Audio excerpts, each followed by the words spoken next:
Have you set your rotation for this weekend? 2 out of 3. So, yeah, it'll be Wicklander and Paulette in that order, and then TBA on Sunday. I know earlier in the week with the Swatters Club, you'd hinted that maybe Jackson Wiggins would get that Game 3 start. Is he still a guy you're considering for that spot? Yeah, I mean, if we don't have to use him, I think he would be a candidate. Bolden would be a candidate, Vermillion possibly a candidate, and yeah, that's kind of where we're at probably. And then speaking of rotations, I saw where Georgia kind of tweaked its rotation, moving Webb to Sunday. What did you think about that? Yeah, I mean, we've heard that Webb might have tweaked his back a little bit, and in the bottom of the 6th of that game, I think it was last Thursday, and at the time, I think that Georgia 0-0 going into the bottom of the 6th. Georgia hit a grand slam home run. That was the only 4 runs of the game. They didn't bring Webb back out in the 7th. So we were wondering when we saw the box score if there might have been something going on there. So I don't know if that's the case. That's just what we've heard. I don't know if they're, just giving him a couple more days to rest. Hey, Dave, you guys not only lead the country in home runs, but you lead the conference in walks. And I'm wondering what the importance of that combo maybe and what it means to you. Well, it's a big part of our offense. Whenever you hit the ball out of the park, it's nice when you have a runner on base or two. It's nice to have the ability to score quick like that. But the walks just mean that we're being more patient than we have in the past and recognizing pitches, maybe taking borderline pitches early in the count. And I think that we've done a really nice job of that. Really, the last 25, 30 games, I think we've gotten a lot better at it. And then heading down the home stretch here, where would you like to see offensive improvements? Where can y'all be a better offensive team? Yeah, I mean, you can always pick apart everything, I think, as a coach, and that's our job. And, continue to get on base, especially at the top of the lineup. And we feel like if we put, with Gregory's leading off, or, if we let off Webb, those guys are guys that need to get on base and score runs for us. We just have to do a good job of scoring runs with 2 outs. And I think we've been pretty good at it all year. But maybe the thing that probably stands out more is just maybe score earlier in the game. We did a really nice job actually in game 2 at LSU of scoring early. We scored 5 in the first. You don't expect to score that many in the first, but just to run here, there early, I think would be something that could really help us going forward. Nate? Yeah, if you do ask Wiggins to start, how difficult it is to have a guy debut start in an SEC game this late in the year? Well, I mean, it's then throwing the fact that he's a freshman. So I guess it's all difficult, but it's really either you can or you can't, in my opinion. It's late in the year. You've been facing our hitters in scrimmages. You've been facing our hitters in live sessions the last few weeks because he hadn't thrown on the weekend, and we feel like that we can hit with most teams. So it's still baseball. I think it's just really up to the individual to be able to handle it mentally. I mean, that's a tough question to answer. It's more about seeing what he can do. If he can't do it, we'd get him out of there pretty quick. Just as far as, because when he's gone in as a reliever, it's just been throw as hard as you can. Basically, would it be hard for him to pace himself and just kind of do the things a starter's got to do? Well, that's what we've been working him out just in case we needed to do it. He threw 60 pitches the other day, throw 20, take a 10-minute break, throw 20 more, or take a break, throw 20 more, and just simulating, throwing 4 or 5 innings there. So, yeah, I mean, it's you do pace yourself a little bit compared to closing a game as to starting a game. But, if he did start the game, it's not like we're expecting him to go 5 or 6, 7 innings. We just want him to go 3 or 4 maybe. Thanks. Otis? Coach, other than maybe the OU game and the first Alabama game, has this team gotten more out of the 27 outs than most teams you've coached? I mean, it just seems like they're never out of a game is what I'm saying. Yeah, for the most part, we feel pretty good about being able to fight back. Even if we go into the last inning down 3 or 4 runs, we got a shot. 3 runs, we got a good shot. 4 is a little more difficult. And we found that out the other day. We were so close, but we did hit the ball extremely hard even when we made outs that inning, except for the called third strike that was out of the zone. And, that's a good umpire that made that call. But, we line out center, we line out the third, and boy, it could have been crazy. But I think our team they'll fight you for 27. And if it's within a few runs, we still have a good shot going into the last inning. At least we feel like we do. Thanks. Hey Dave, how you doing? Good. Georgia took 2 out of 3 at Vandy, and they took 2 out of 3 at Mighty Mizzou. We know how hard that is. What's your take on them as a road team, and how impressive is that they won a series at Vandy? Well, the Vandy series is the one that really jumps out at you because, it's hard to take a series from Vandy anywhere, whether it's neutral site or at home or on the road, especially.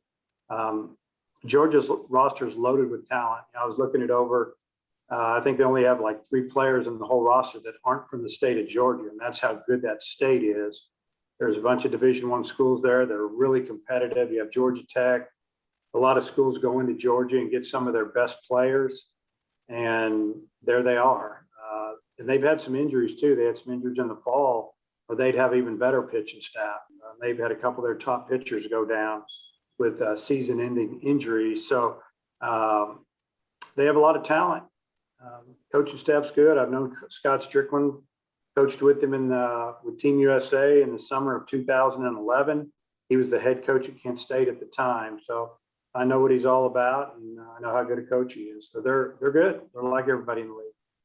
And I guess there's a chance of rain this weekend. It's kind of a shock, I know. But what's your take on the forecast? Are you anticipating maybe having to play yet another doubleheader?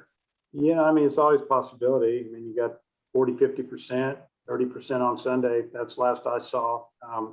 It's just that time of year. You got a lot of rain floating around. I'm sure that, if we have to adjust a game, if we had to move something up, move something back, we'll do whatever we need to do. Yeah, it's got one more.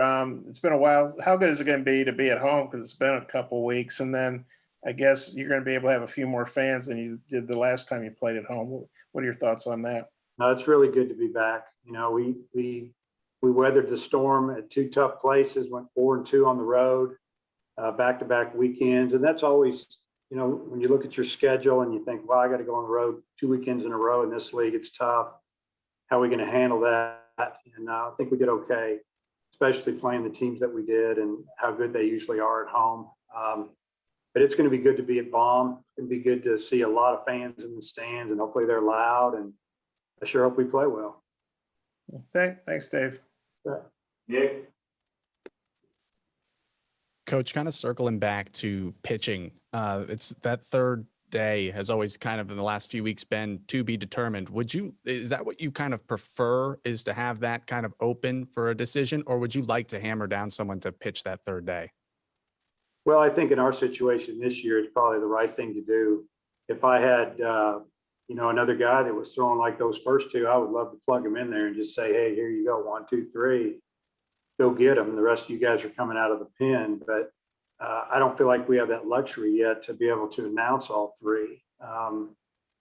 So that's kind of why we feel like that we should just leave it open and take each game one at a time, obviously, and just use whoever we have to try to win the game that day and move on to the next day. We feel like offensively that we can score a lot of runs, and you just never know. You'd hate to go out on a Sunday and score 15 runs and you get beat 16-15 because you used guys or saved guys, whatever may happen. You just gotta go and get the game you got to get. We've told our players that. Let's just try to win the one that's in front of us, and we'll make, but as far as the coaching part of it, we'll make the decision for that third game after the second game when we feel like what's our best option.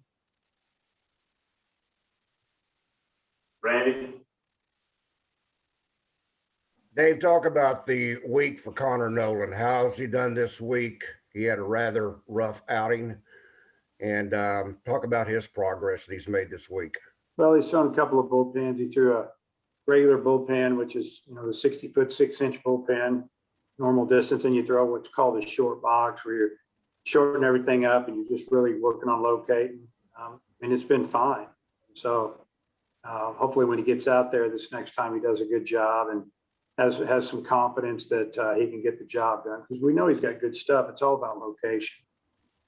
Do you think the batting orders kind of settled in, such as Robert staying in the 6 hole, or do you see that still somewhat in motion?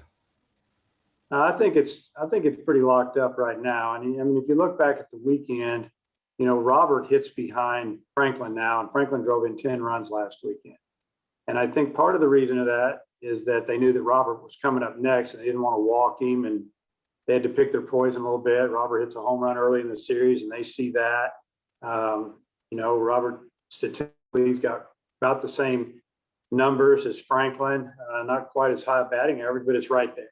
And I just think it's now, if we can get our leadoff man, and it's probably going to be Gregory, to reach base, I think it could really make our offense a little bit deeper. Coach, coming back around. Yeah, Dave, this may be a little bit of a dumb question, but what are Kevin Kopp's kind of draft and professional prospects? I know he's a 6th-year guy, and age is a big factor with that kind of stuff. Well, we're getting calls on him, a lot of questions, and can you explain how this? They'll ask us questions. We just tell them, come watch him. If you haven't watched him in person, come do what you do. Come see him with your own eyes, and we'll give you what we got. But yeah, there's definite interest in Kevin, and the age is the age. If you can pitch, you can pitch, and maybe he's 23 and a half or whatever he is. Doesn't matter. There's, it doesn't mean you got to sit in rookie ball somewhere. There's not a lot of minor league teams anymore like there used to be. That you take an older kid, stick him in high A ball or double A pretty quick, and let him see what he can do. If he can do it, do it. If not, move on to the next guy. I think he'll be fine. And then also, you don't see a lot of relievers win pitching awards and stuff. I know he's just named the pitcher of the month for April. Do you think that just kind of his uniqueness and being able to go multiple innings, multiple times each weekend makes him more unique in that manner? Yeah, I mean, he's not just a one-time of the weekend guy if you don't use him a whole lot. He can go extended innings. He's not just a 1 or a 2 inning guy. He's not just finishing games. He doesn't have the label next to his name that says, hey, he's their closer. He's a reliever. I mean, he'll come in down a run, tie game, up a run, or he'll finish a game, or he could go 5-6 innings if you needed him to, if he kept his pitch count down. I mean, he's built up for all that, and he's strong enough for that, and he has the experience, and he wants to do it. So he's unique in many ways, but he's just the experience factor there, I think, what throws him over the top. Hey, anything else?